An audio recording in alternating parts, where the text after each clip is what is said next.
The Old Man and the Sea by Ernest Hemingway. He woke, with the jerk of his right fist coming up against his face, and the line burning out through his right hand. He had no feeling of his left hand, but he braked all he could with his right, and the line rushed out. Finally, his left hand found the line, and he leaned back against the line, and now it burned his back and his left hand, and his hand was taking all the strain and cutting badly. He looked back at the coils of line, and they were feeding smoothly. Just then, the fish jumped, making a great bursting of the ocean, and then a heavy fall. Then he jumped again, and the boat was going fast, although line was still racing out, and the old man was raising the strain to breaking point. He had been pulled down tight onto the bow, and his face was in the cut slice of dolphin, and he could not move. This is what we waited for, he thought. So now, let us take it. Make him pay for the line, he thought. Make him pay for it. He could not see the fish's jumps, but only heard the breaking of the ocean and the heavy splash as he fell. The speed of the line was cutting his hands badly, but he had always known this would happen, and he tried to keep the cutting across the calloused parts and not let the line slip into the palm or cut the fingers. If the boy was here, he would wet the coils of line, he thought. Yes, if the boy were here. If the boy were here. The line went out and out and out, but it was slowing now, and he was making the fish earn each inch of it. Now he got his head up from the wood and out of the slice of fish that his cheek had crushed. Then he was on his knees, and then he rose slowly to his feet. He was seeding line, but more slowly all the time. He worked back to where he could feel with his foot the coils of line that he could not see. There was plenty of line still, and now the fish had to pull the friction of all that new line through the water. Yes, he thought. And now he has jumped more than a dozen times and filled the sacks along his back with air, and he cannot go down deep to die, where I cannot bring him up. He will start circling soon, and then I must work on him. I wonder what started him so suddenly.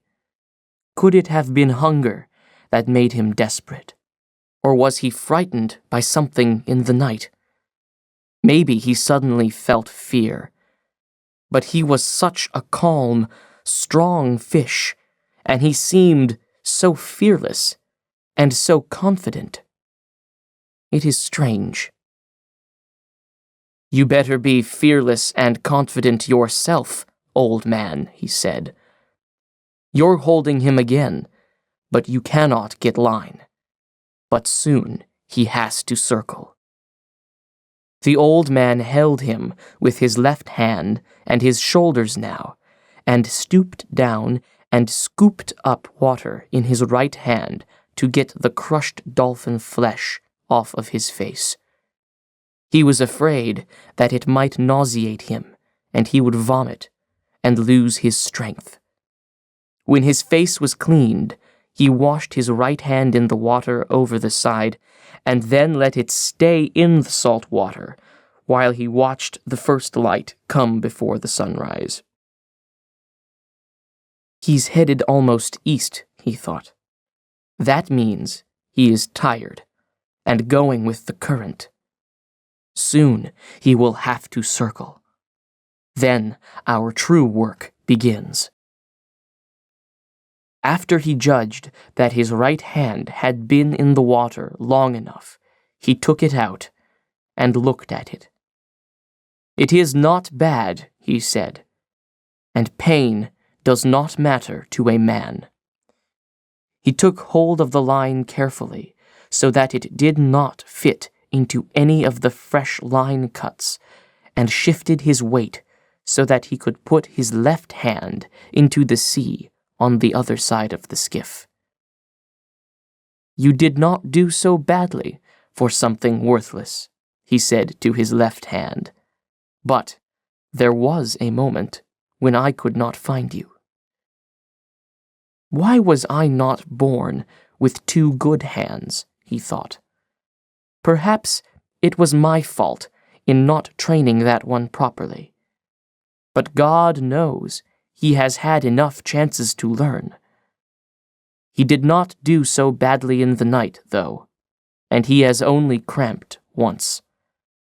If he cramps again, let the line cut him off. When he thought that, he knew that he was not being clear-headed, and he thought he should chew some more of the dolphin. "But I can't," he told himself. It is better to be light-headed than to lose your strength from nausea. And I know I cannot keep it if I eat it, since my face was in it. I will keep it for an emergency until it goes bad. But it is too late to try for strength now through nourishment. You're stupid, he told himself. Eat the other flying fish. It was there, cleaned and ready, and he picked it up with his left hand and ate it, chewing the bones carefully and eating all of it, down to the tail. It has more nourishment than almost any fish, he thought. At least, the kind of strength that I need.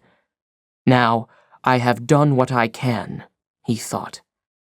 Let him begin to circle, and let the fight come. The sun was rising for the third time since he had put to sea, when the fish started to circle. He could not see by the slant of the line that the fish was circling. It was too early for that. He just felt a faint slackening of the pressure of the line, and he commenced to pull on it gently with his right hand.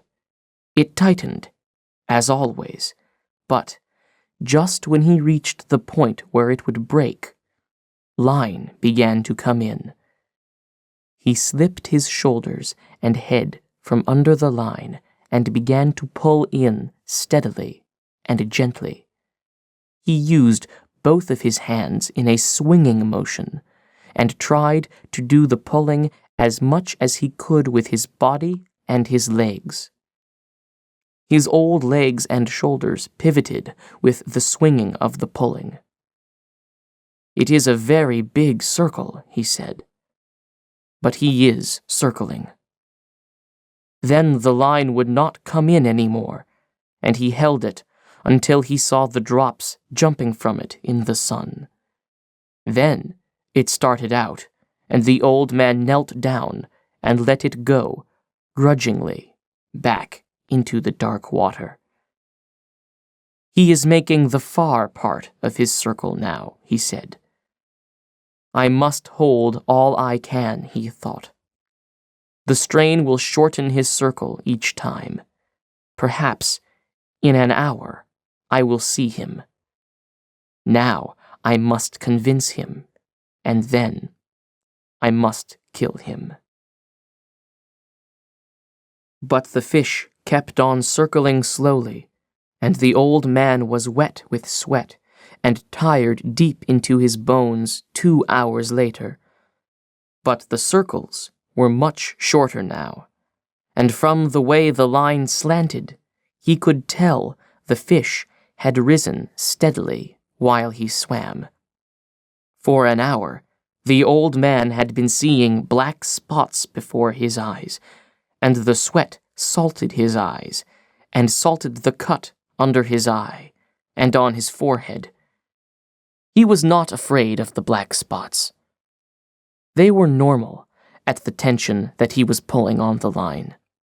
Twice, though, he had felt faint and dizzy, and that had worried him.